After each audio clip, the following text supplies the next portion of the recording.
여러분 안녕하세요. 안혜남 목사입니다. 계속해서 이사야 말씀 함께 보도록 하겠습니다. 유대를 향한 하나님의 심판은 계속됩니다. 금일 말씀 9장 8절 이후의 말씀을 보면 화가 머리 끝까지 나신 하나님의 모습을 발견할 수 있습니다. 금일 본문에 계속 반복되는 구절이 있는데 바로 12절, 17절 그리고 21절에 나온 구절입니다. 제가 읽어보도록 하겠습니다. 여호와의 진노가 돌아서지 아니하며 그의 손이 여전히 펴져 있으리라. 여호와의 진노가 돌아서지 아니하며 그의 손이 여전히 펴져 있으리라. 여기서 손을 펴고 있다는 것은 하나님께서 그의 백성을 심판하기 위해 벼르고 계시다라는 뜻입니다. 지금까지 보면 하나님께서는 그의 백성들이 공경에 처할 때마다 그의 손을 뻗어 이들을 보호해 주시고 구해 주셨는데 도대체 이들이 뭘 했기에 하나님의 손이 이제 이들의 적이 아닌 이들을 향하고 계신지 본문 말씀을 통해 묵상하기 원합니다. 여러분 먼저 지난번 함께 묵상한 이사야서 시작 부분 말씀을 보면요. 인류가 하나님으로부터 등을 돌릴 때 이어지는 생생한 모습들이 묘사됩니다. 모든 자원은 고갈되어 버리고 적들은 침략을 통해 삶을 파괴하고 황폐케 합니다. 유다는 그런데 진심의 회개가 아닌 여러 종교적 행사로 이런 상황을 모면하려고 합니다. 하나님께서는 이들의 이러한 형식적이고 보임을 위한 일에 이력이 나셨다고 말씀하십니다. 이들의 가증스럽고 역겨운 종교적 행사를 지긋지긋해 하세요. 자식 때문에 시커먼 하늘 가지고 사는 어미처럼 그렇게 이사야 선지자를 통해 전해주시는 그 하나님의 토로를 이들이 좀 알고 이들이 삶을 돌이키면 얼마나 좋을까요? 그런데 이스라엘 백성은 전혀 개의치 않습니다. 마치 남의 일을 보듯 그렇게 이력이 나시고 이제 눈물의 심판을 계획하고 계시는 하나님 앞에 여전히 보란듯 분향과 제사와 기도를 쉼없이 행하고 있습니다.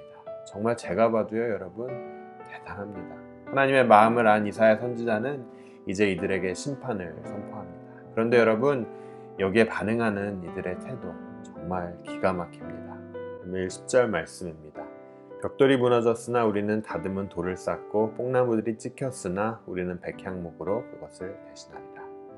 현대어로 굳이 표현한다면 무너지면 더 좋은 걸로 짓지 이런 표현이 될 겁니다.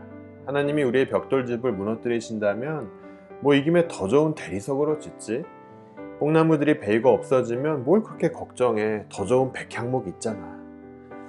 이런 문장이 될 것 같아요. 하나님에 대한 오히려 모독에 가까운 발언을 이들이 합니다. 사춘기 한창인 자녀가 부모에게 안하무인식으로 반항하는 모습이 이 구절을 읽으며 제 마음 가운데 지나갔습니다. 하나님의 그 탄식과 이사야 선지자의 눈물의 선포에도 불구하고 이스라엘 백성은 눈 하나 까딱하지 않습니다. 굳을 대로 굳어버린 또 교만과 편협에 가득 찬 이들에게 하나님께서 어떤 말씀을 선포하신들 이들은 콧방귀도 끼지 않습니다. 하나님을 찾지도 않아요. 들으려 하지 않습니다. 여러분 미투 무브먼트 잘 아시죠?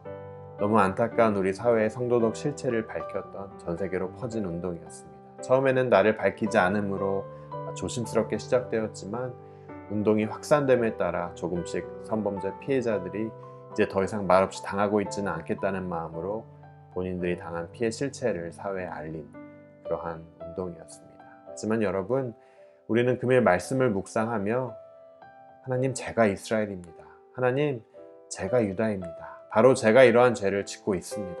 주님 앞에서 고백하고 나와야 할 것입니다. 하나님 바로 유다의 모습이 제 모습이에요. 하나님 바로 이스라엘의 그 오만함이 저의 오만한 마음이에요. 우리는 하나님께 우리의 죄를 가지고 나와야 합니다. 그냥 형식으로 가지고 나오는 게 아니라 정말로 가지고 나와야 돼요. 하나님께서 말씀을 통해 우리의 실체를 알게 하실 때 우리도 유다가 가졌던 이러한 안하무인의 태도로 반응하지는 않았는지 아니면 그냥 얼굴을 돌림으로 침묵으로 반응하지는 않았는지 아니면 그냥 눈에 보이는 종교적 연극으로 반응하지는 않았는지 우리는 오늘 말씀을 통해 우리 자신을 살펴야 돼요.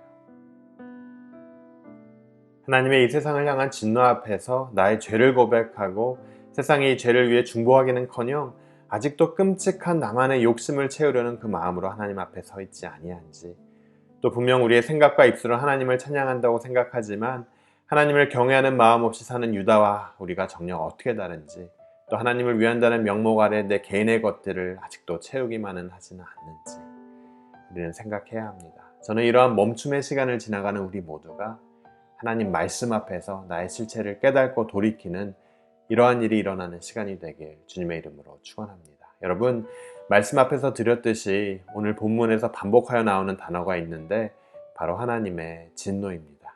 여호와의 진노가 돌아서지 아니하며 그의 손이 여전히 펴져 있으리라. 여러분이 진노의 목적은 무엇일까요? 여러분, 중학교 때 한 선생님이 정말 무서운 분이 한 분 계셨어요. 이 선생님 신기를 건드리지 않으려고 학생들이 그분 앞에서 벌벌 기었습니다. 정말 이분이 좋아서 아이들이 말을 잘 듣기보다는 안 맞으려고, 혼 안 나려고 말을 듣는 거예요. 근데 여러분, 하나님께서 이스라엘 백성들을 이렇게 벌벌 기게 하려고 진노하시는 걸까요? 아니에요. 하나님이 진노하신 이유는 물론 오랜 세월 이들에게 주셨던 경고를 받아들이지 않은 이유도 있지만 이들이 얼마나 하나님 없이는 불가능한 존재인지를 알게 함에 있습니다. 하나님 없이는 그냥 아무 소망이 없고 구제불능이 이들의 현실을 알게 함에 있었어요.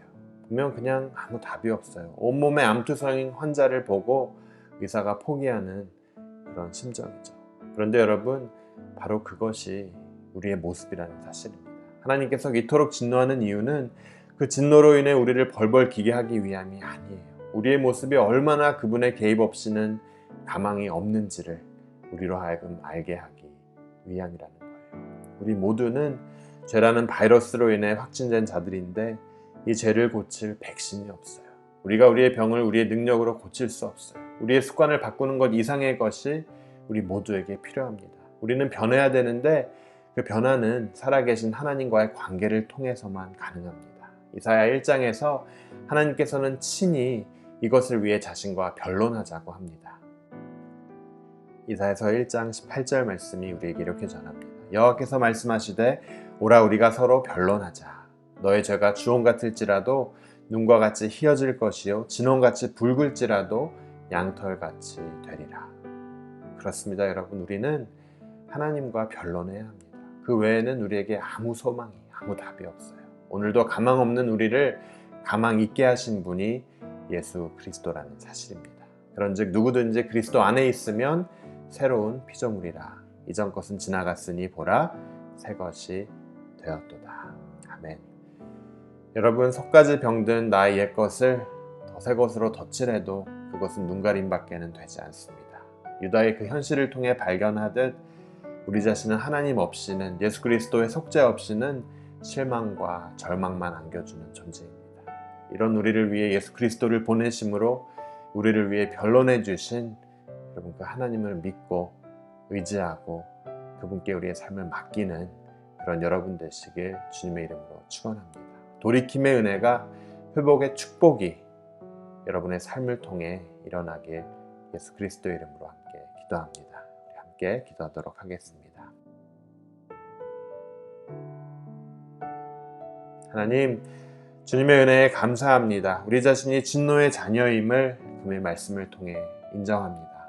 이스라엘과 유다와 같이 하나님의 진로를 사지만 본질적으로 나아지거나 고쳐지지 않는 불치병의 환자가 바로 우리 자신임을 주님 앞에서 고백합니다. 우리를 죄라는 병에 방치하지 않으시고 아들 예수 그리스도를 통해 우리의 시간과 공간으로 친히 오셔서 십자가에 죽으시고 부활하심으로 죄로부터 자유케 하심에 다시 한번 감사드립니다. 주님, 계속되는 이사야서 말씀 묵상을 통해 다시 한번 복음의 의미를 되새기게 하시고 우리로 하여금 복음에 합당한 삶을 살게 하여 주시옵소서. 이 모든 말씀 우리를 구원하신 예수 그리스도의 이름으로 간절히 기도드립니다.